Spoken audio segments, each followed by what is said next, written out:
Vipassana meditation एक Buddhist technique है जो गौतम बुद्धा ने दी थी। मैंने इस टेक्निक के 4 कोर्सेज़ कर लिए हैं अब तक, जिसमें से फर्स्ट 3 कोर्सेज़ जो मैंने किए थे, उसके बाद आप अप्लाई कर सकते हो सती पठान कोर्स के लिए, जो 10 डेज़ के कोर्स से थोड़ा एडवांस कोर्स है। तो मेरी जर्नी बहुत ज़्यादा अच्छी रही थी विपासना की, बहुत अच्छा एक्सपीरियंस था। जब मैं 18 इयर्स की थी तो मैंने अपना first retreat of Vipassana start किया था। तो उस टाइम पे ना मेरा माइंड जो था वो बहुत अनस्टेबल था, अननेसेसरी नेगेटिव थॉट्स आते थे माइंड में, बहुत ज़्यादा कॉन्फिडेंस नहीं था मेरे अंदर और बहुत ज़्यादा एग्रेशन था। काफ़ी मतलब वही नेगेटिव था माइंडसेट मेरा बहुत ज़्यादा। चीज़ों को एक्सेप्ट नहीं कर पाती थी बिल्कुल भी। वो वहाँ का एक्चुअली रूल्स एंड रेगुलेशंस क्या होते हैं कि 10 डेज़ तक आपको नॉबल साइलेंस मेंटेन करना होता है। आप किसी से भी बात नहीं कर सकते। Even if you are coming with your family members, then also you can't live with them. So basically मैंने जब फर्स्ट कोर्स अपना विपासना का किया था, मैं अपनी मदर के साथ गई थी, तो हमको सेपरेट रूम मिला था। तो मदर मेरी अलग रूम में रही थी, मैं अलग रूम में रही थी। तो उनका जो रूम भी होता है ना, वो बहुत छोटा होता है, ज़्यादा बड़ा भी नहीं होता है। इतना कि उसमें आप सो सकते हो, आप वॉशरूम जा सकते हो, आप नहा सकते हो। इतना छोटा वो रूम होता है और बाकी वहाँ पे मेडिटेशन हॉल होता है बहुत बड़ा-सा। तो मैंने अपना फर्स्ट कोर्स किया था जयपुर में, तो वहाँ पे अप्रॉक्सिमेटली 200 स्टूडेंट्स, 100 टू 200 स्टूडेंट्स एक मेडिटेशन हॉल में अकोमोडेट हो गए थे। आप किसी से भी बात नहीं कर सकते हो वहाँ पर, सिर्फ़ टीचर से भी तभी बात कर सकते हो जब आपकी कोई क्वेरी है, आपको कोई क्वेश्चन है रिलेटेड विद योर साधना। बाकी वहाँ पर आपको अपने जो बर्तन होते हैं वो खुद ही धोने होते हैं। आप अपना मोबाइल फ़ोन वहाँ पे फर्स्ट डे ही सबमिट करते हो। आप कोई बुक रीड नहीं कर सकते, किसी से कोई भी कॉन्टैक्ट नहीं रख सकते, कंप्लीट साइलेंस। तो वो इतना अमेज़िंग एक्सपीरियंस होता है ना, क्योंकि देखिए अभी जो आज का फ़ास्ट पेस्ड वर्ल्ड है, हम इतना ज़्यादा रेस में भाग रहे हैं, फँस गए हैं पूरी तरह से कि हमने कभी भी ना अपने अंदर अटेंशन दी ही नहीं है। हम हमेशा बाहर अटेंशन देते हैं, लोग क्या कर रहे हैं, है ना? कैसे टेक्नोलॉजी एडवांस हो रही है, लेकिन अंदर क्या चल रहा है? जब भी हम बाहर घूम रहे हैं, लोगों से डील कर रहे हैं, उस टाइम पे हमारे अंदर क्या चल रहा है, उससे रिलेटेड हमारा ध्यान कभी जाता ही नहीं है।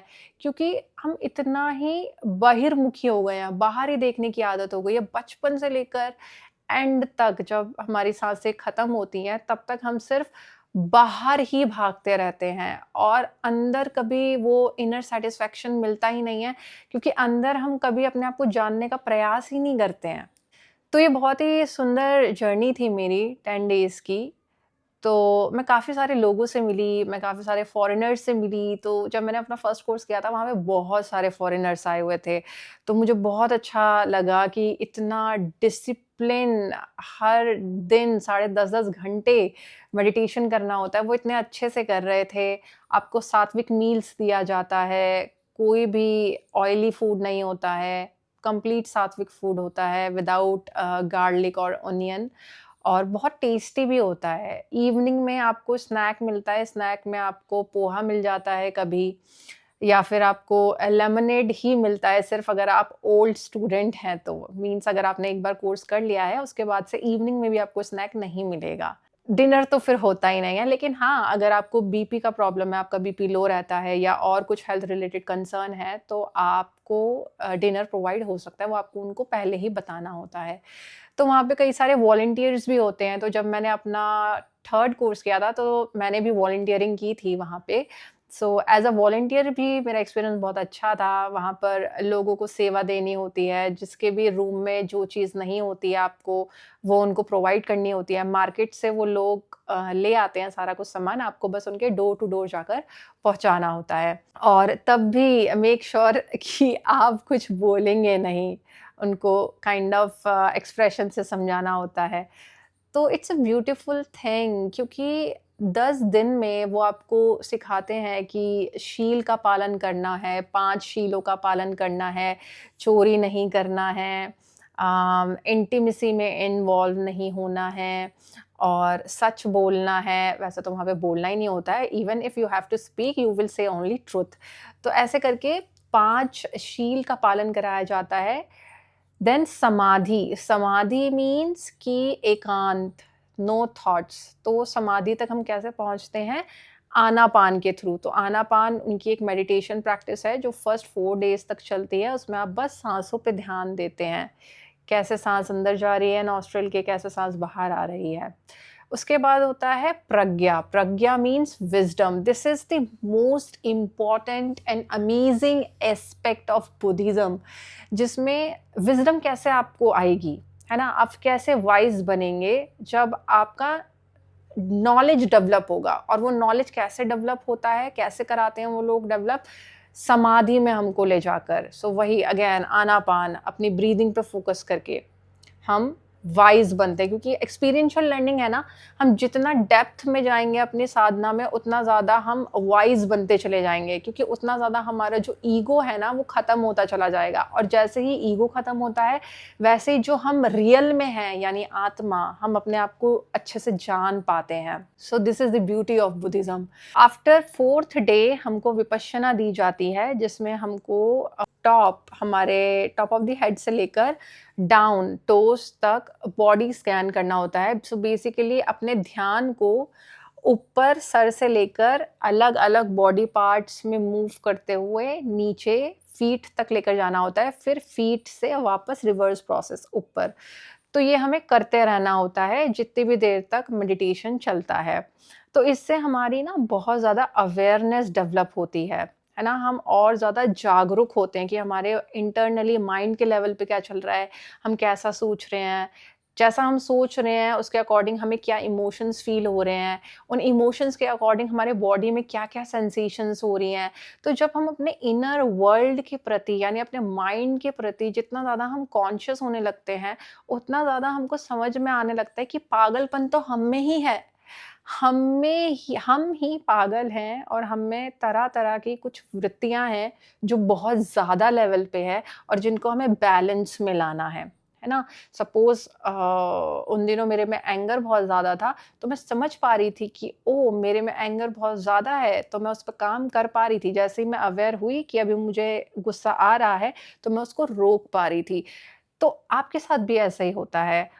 आप चाहे गुस्से में हो, चाहे आपको किसी भी बात का हर्ट हुआ हो और आपको रोना आ रहा हो या आपको बहुत ज़्यादा घबराहट हो रही हो अपने एग्ज़ाम को लेके या कोई भी अपना वर्क से रिलेटेड जो आपका जॉब पे चल रहा है, तो जैसे आपको ये नेगेटिव इमोशंस राइज़ होते हैं, तो आप अवेयर नहीं होते उनके टुवर्ड्स। आपको पता ही नहीं होता है कि उस टाइम पे वो पर्टिकुलर इमोशन आप पर हावी है। अब क्योंकि आप अवेयर नहीं होते, तो आप बहुत ही बदतमीज़ी से आप एकदम रिएक्ट मोड में होते हो।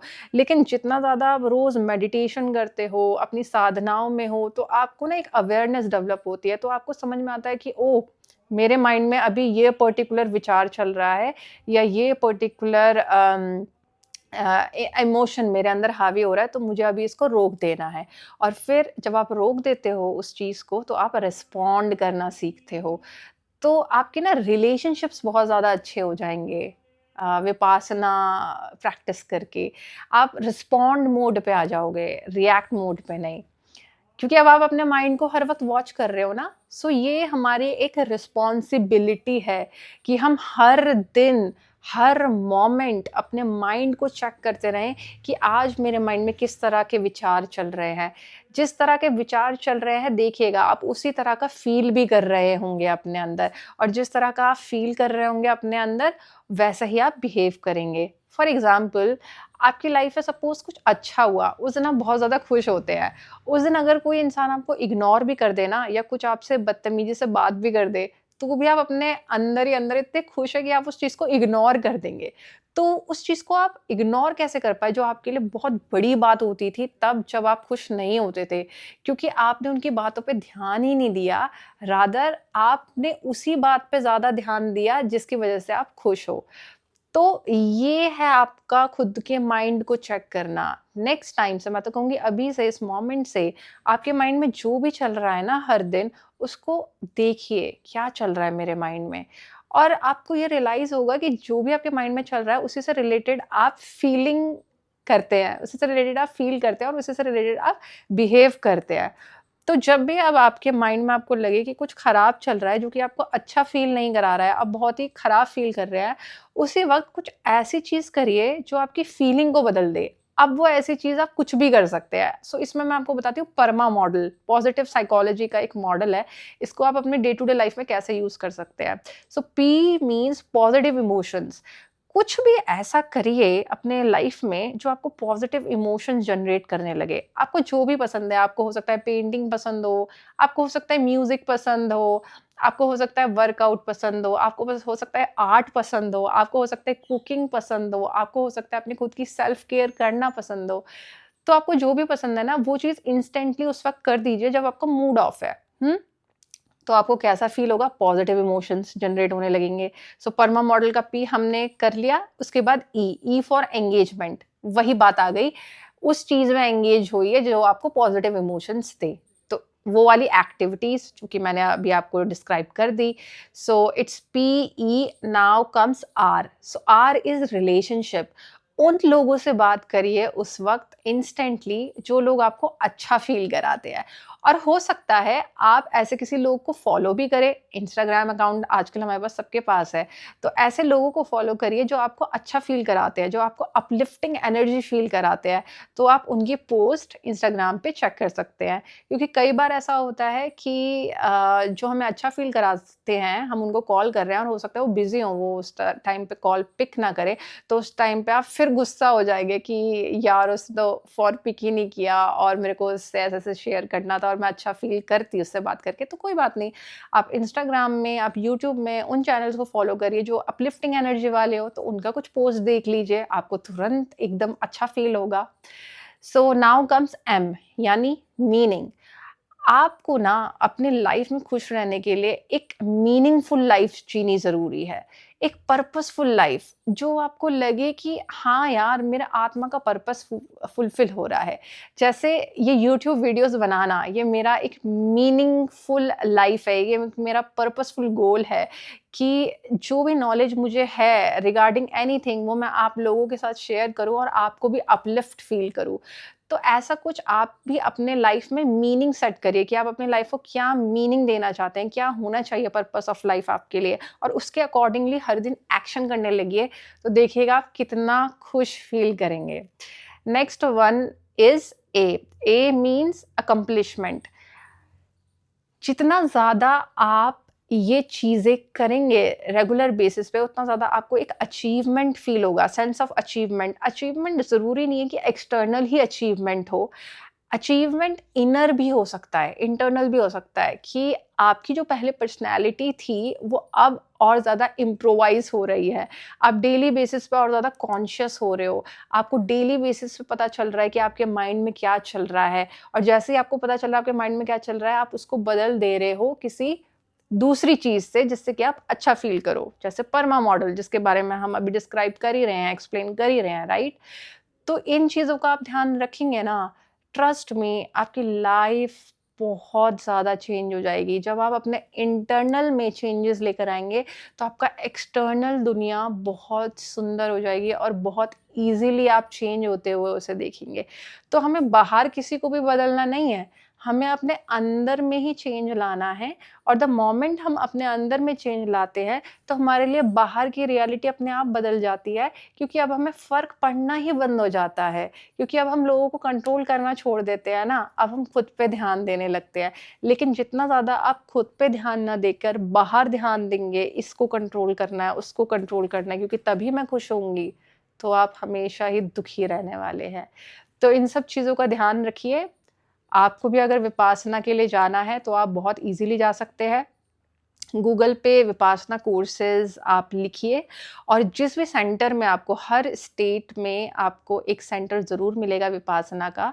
तो आप जिस भी स्टेट में विपासना करना चाहते हैं, गूगल पे लिखिए let's suppose Vipassana course eight Jaipur. तो फर्स्ट जो आपका लिंक खुलेगा वो आपको पूरा शेड्यूल दिखा देगा, हर मंथ में कितने उसके कोर्सेज़ हो रहे हैं उस सेंटर में। So according to your availability आप उस पे अप्लाई कर सकते हो और I wish you all the very best. अगर आप विपासना कोर्स के बारे में जानने का सोच रहे हैं तो बहुत अच्छी जर्नी रहेगी, बहुत मज़ा आएगा, कुछ नया सीख कर आएँगे। डायरी और नोटपैड ज़रूर लेकर जाएँ। आप अपने फ़ोन में भी वैसे लिख सकते हैं अपना पूरा एक्सपीरियंस, और मैं हाईली रिकमेंड करूँगी कि उस एक्सपीरियंस को आप लिखें, जो भी आपको 10 डेज़ के बाद हो, अपनी पिक क्लिक करें, और उसके बाद अगर आप रेगुलर रह पाएँ उस प्रैक्टिस में, तो आप पाएँगे कि आपको एक ऐसी लाइफ़ मिली है ना, जो आपको कोई भी लग्ज़री नहीं दे सकती। सो एक बार ज़रूर होकर आइएगा, विपासना ज़रूर अपनी लाइफ़ में करके आइएगा। आपकी पूरी लाइफ़ ट्रांसफ़ॉर्म हो जाएगी। ओम नमः शिवाय।